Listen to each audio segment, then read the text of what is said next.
Well, that's easy. Everybody's going to assume because you're a cover guy. What the news is if I can say you're doing interior artwork, that's newsworthy. They're going to say that. When I finally got to announce that with the retailers, then I heard it because it was a bigger gasp and a bigger applause than I thought when I was rolling through all the names. That they went, what? He's coming back, and so that's either a great thing or you just need to do more interior pages. What's going on? So anyway, with that, J Scott Campbell.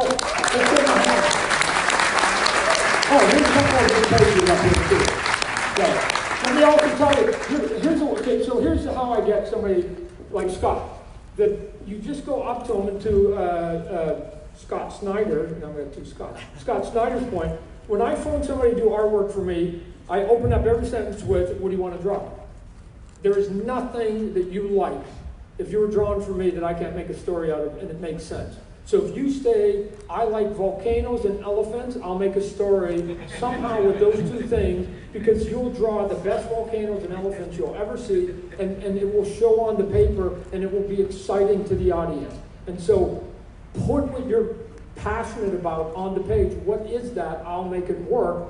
And not surprisingly, he went, I like drawing girls, right? So I went, I couldn't have been ready for that answer. But anyways, your turn's up to talk about your chapter here, what you're going to be doing. Yes. No, I mean, it was, I mean, first of all, to be involved in such a monumental, moment in Spawn history, much like Scott Schneider, I very much grew up with a very similar sort of admiration for what Todd was doing. I was also a teenager running into comic book shops buying Spider-Man and then transitioning into Spawn before I even got anywhere close to the professional realm. So this is kind of a surreal moment for me as well, to kind of be in any way, shape, or form involved with this. So I mean, he pretty much had me at hello, pretty much, to steal the Tom Cruise movie. But yeah, I mean, it's so I pretty much was like, yeah, what do you tell me what you need me to do. I'm there, and he of course laid out, said well, you're doing interior pages. I'm like, sign me up pretty much. And here's the other thing that's interesting too, and I sort of say it to people as much as possible. They go, well, what do you want on the cover? What do you want on the cover?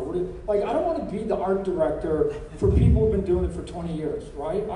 I never like people telling me what to do. They just say, hey, we need a cover. Maybe they give you a couple characters, and then you're out, right? And you just go whatever. And the only thing I ever said to him, probably Greg and whatever, just channel your inner 15-year-old self, right? I mean, it's true. We all collected comic books, and comic books were the greatest thing in the world when we first started, and we still have fond memories of that. So I go, Scott, what would the 15-year-old Scott Campbell want on that page that would be cool? Draw that. That's the cover that I need. And he basically showed me, we don't have it. It's going to be up. We're going to be posting it here pretty soon. But he did this great cover that's got stained glass window behind it. It's got all this cool set of colors. His friend Peter colored it for him. We're going to look for it next week. We're going to post it.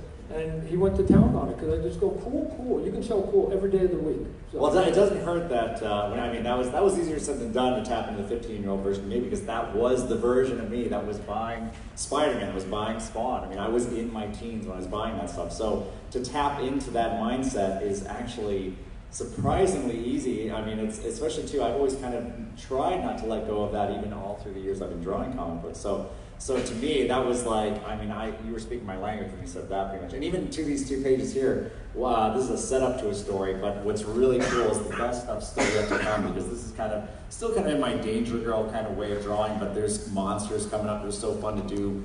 The Spawn things, which monsters. I asked him, I go, give me a list of a couple characters you want to draw, and then I'll see if I can sneak them in, and he gave me 20. Right? So I don't know if he got them all 20, but he's got I saw the 2-page spread that has it. So there's a big 2-page I crowbarred as many as I could get in there. Yeah, so it looked pretty cool.